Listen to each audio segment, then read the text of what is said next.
Hi guys, welcome to our channel भूतिया कहानी। आज की कहानी दिल दहला देने वाली एक सत्य घटना पर आधारित है। कहानी का नाम है दरवाजे पर परछाई। चार दोस्तों का समूह वीकेंड के लिए अलीबाग की ओर निकल पड़ता है।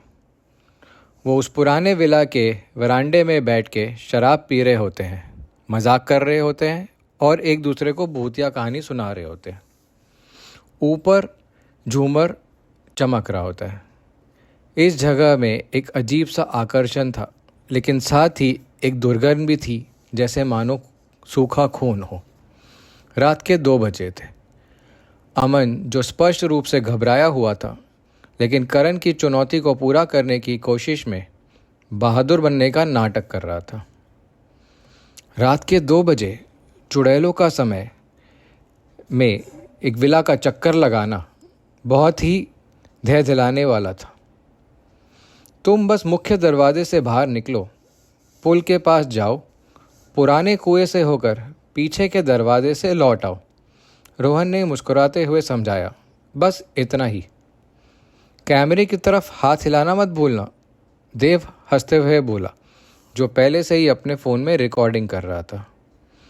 उन्हें यह सब नहीं बताया गया था कि शाम को ही सीसीटीवी मॉनिटर पे कुछ अजीब देखा था।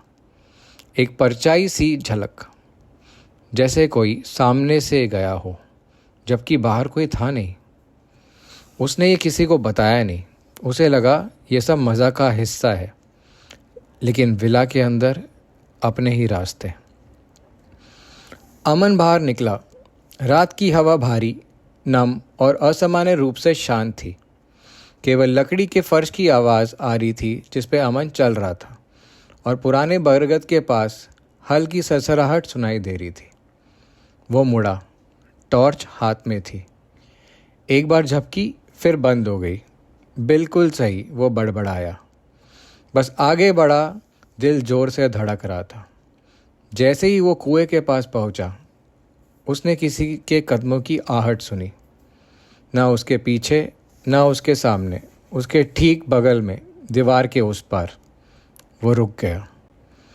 उसकी बाईं ओर एक खिड़की थी जिसमें एक चेहरा उसे झांक रहा था, पीला, सूखा और पूरी तरह स्थिर। वह उछल पड़ा और पीछे हट गया। जब देखा दोबारा तो चेहरा गायब था। विला के भीतर से करण ने बोला, ये अमन हिल क्यों नहीं रहा है? पता नहीं, देव बोला। फ़ोन अब भी हाथ में था। अभी तक तो वो ठीक चल रहा था, फिर अचानक रुक क्यों गया? बाहर अमन की परछाई अभी भी खड़ी हुई थी। वह हमें डराने की कोशिश कर रहा है, रोहन बोला, लेकिन उसकी आवाज़ में एक भरोसा नहीं था। वह परछाई अभी भी वहीं खड़ी थी। दोस्तों, कुछ गड़बड़ है। एक दरवाज़ा चरमराया और पीछे के दरवाजे से अमन भागता चला आया। उसकी सांसें तेज थी। दोस्तों, मैंने कर दिखाया। तीनों का सर एक साथ घूमा। ये क्या बकवास है? देव बड़बड़ाया। करण ने सामने की खिड़की की ओर इशारा करते हुए कहा, फिर वो कौन है? वे मुड़े। परछाई अब भी वहीं खड़ी थी। अमन डर गया। अमन बोला, मैं रुका नहीं, मैं चलता रहा, लेकिन वो रुक गया। उसी पल सामने का दरवाज़ा झरमराया और 1 मिनट बाद वो परछाई गायब थी। लड़कों ने सब दरवाजे बंद करके एक कमरे में लाइट ऑन करके सोने का प्लान बनाया। सुबह 4:13 पे 17 सेकंड के लिए बिजली चली गई। उसी सन्नाटे में किसी ने या कुछ ने बाहरी दीवार पर नाखून से घसीटा। सुबह उन्होंने सीसीटीवी फुटेज चेक किया। रात के 2:07 कैमरे के सामने अमन की परछाई स्थिर खड़ी थी, लेकिन उसके ठीक पीछे एक और परछाई थी, लंबी और सिर अजीब ढंग से झुका हुआ। वह बस खड़ी थी।